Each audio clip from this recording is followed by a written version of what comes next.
اور پھر نہ ملے۔ کلزانگ ڈولما دونوں ہاتھوں سے اپنا کپ کپاتا ہوا سر تھامے متفکرانہ سوچ میں غرق بیٹھی تھی۔ کمرے کا چراغ پھر اپنی آخری سسکیاں لے رہا تھا اور صنم پلکیت کے لمبے لمبے بے قرار سانس میں لپٹی ہوئی ایک دھیمی سی آواز کہہ رہی تھی، مبدے پیموز کی اچھی ماں، یہ میٹھی میٹھی خلش کیا ہے؟ جس طرح ننھی ننھی بوندیں تالاب میں گر کر بلبلوں کی ہلکی ہلکی لہریں بناتی ہوں۔ تم جا کر سو جاؤ بیٹی۔ آخرکار ڈولما نے صنم پلکیت کی طرف حسرت آمیز نگاہ سے دیکھتے ہوئے کہا، گھر جا کر سو جاؤ۔ 2 روز کے بعد گومپا ماٹھو کا نگرانگ ہوگا، وہاں جا کر مقدس کھا سے پوچھنا کہ تمہارا خوبصورت نوجوان کہاں ہے۔ گومپا ماٹھو کا سالانہ میلہ نگرانگ کے نام سے مشہور ہے۔ اس روز 3 ریاضت اور چلہ کش عاملوں پر کھا یعنی دیوتا کا ظہور ہوتا ہے اور وہ زائرین کے سوالوں کا جواب دیتے ہیں اور ان کی مرادوں کا نتیجہ بتاتے ہیں۔ گومپا کے دروازے کے سامنے ایک کھلا صحن تھا جس میں برآمدے بنے ہوئے تھے۔ ایک برآمدے میں کوشوک گومپا کے سب سے بڑے لاما کا لقب اور دوسرے لاما درجہ بدرجہ بیٹھے ہوئے تھے۔ دوسری طرف ڈھول، ترہی، جھانجھ اور سرنائی بجانے والے لاما قطار در قطار بیٹھے تھے۔ پوستینوں اور چوغوں میں لپٹے ہوئے زائرین کا ہجوم گردن جھکائے خاموش اور ساکت بیٹھا تھا، لیکن زنانہ برآمدے میں دھیمی دھیمی باتوں کا ہلکا سا شور ہو رہا تھا۔ ضعیف العمر بوڑھی عورتیں اور نوجوان لڑکیاں اپنی اپنی مرادوں کو سینے میں چھپائے کھا کے ظہور کے لیے بے تاب تھیں۔ کالے رنگ کی خوشنما پیشوازوں کے اوپر انہوں نے بکری کا چمڑا بالوں کے اندر کی طرف رکھ کر اوڑا ہوا تھا۔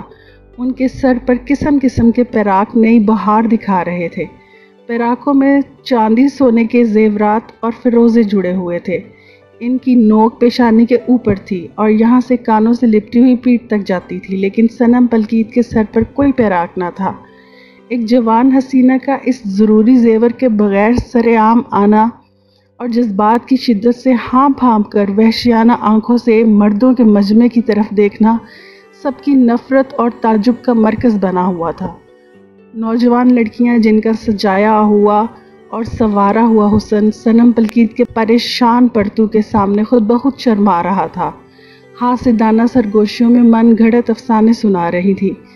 کس طرح 15 سال پورے ہونے سے پہلے صنم پلکیت نے چیچے کی آوارہ اور بد چنل نوجوانوں کی مدد سے خداوند خاں کے حکم کے بغیر اپنی جوانی کو جگایا ہے، اور جھیل ٹانچی کا نمک میرے لیے تلخ ہو جائے۔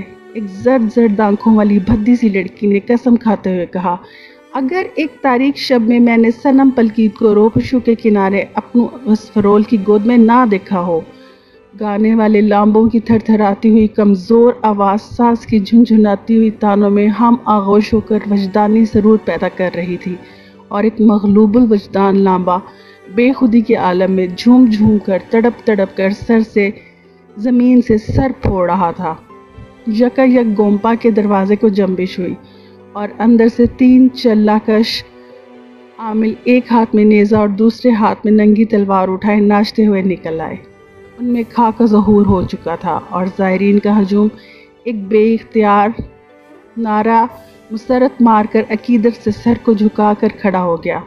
چلہ کشوں نے پہلے صحن میں باجے کی تال پر دیوانہ وار رقص کیا اور پھر اچھلتے ہوئے گومپے کی دیواروں پر چڑھ گئے اور وہاں سے کود پھاند کر وہ آس پاس کی دیواروں پر دوڑتے پھرے اور پھر زائرین کے ہجوم میں آ گئے۔ اب سوالوں اور جوابوں کا ایک تانتا سا لگ گیا اور حاجت مند جھک جھک کر ادب سے اپنی مرادیں پوچھنے لگے۔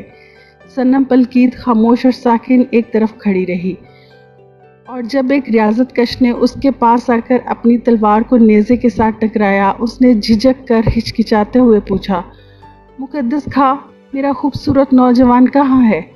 تمہارے پہلو میں۔ اور عامل وہاں سے بھاگ گیا۔ یکے بعد دیگرے تینوں چلہ کش صنم کش پلکیت کو یہی جواب دیتے رہے، لیکن اس کی پریشانی کو بالکل سکون حاصل نہ ہوا اور نہ ہی اس کے سینے کی میٹھی میٹھی گدگدیاں ختم ہوئیں۔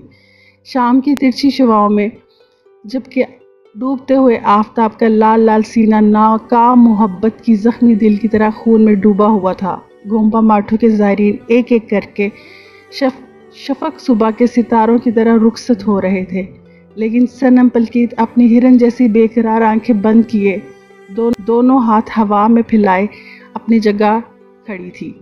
رات کے اندھیرے میں کھا کے تینوں چلاکش پھر وہاں آئے اور ساکن و جامد حسینہ کی چوٹی کو پکڑ کر بہت دیر تک رقص کرتے رہے، اور اس کے بعد وہ کچھ پڑھتے ہوئے وہاں سے چلے گئے۔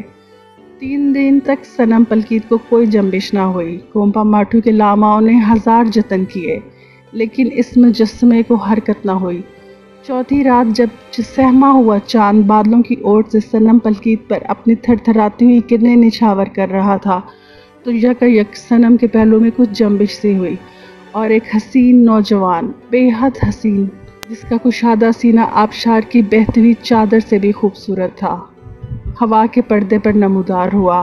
نوجوان نے مسرت کے خمار سے چھلکتی ہوئی آنکھوں سے بے تابانہ صنم پلکیت کی طرف دیکھا اور تڑپ کر اسے آغوش میں اٹھا لیا، لیکن صنم پلکیت فقط ایک پتھر کا مجسمہ تھی، جس کی سرخ سفید سطح دھند کی وجہ سے نم، آلود اور برف کی طرح سرد ہو رہی تھی۔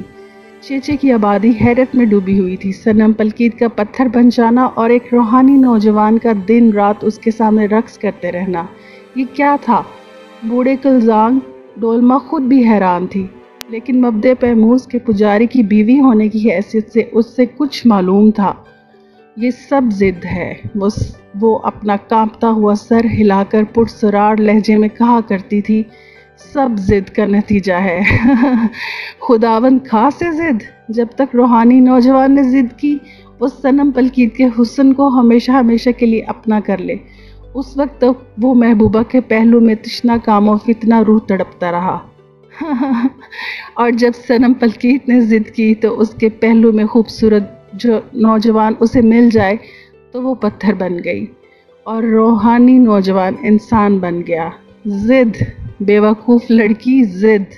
مجھے معلوم تھا، مبدے پیموس میں جلنے والے چراغ کے مکھن کی قسم، آسمان سے ضد!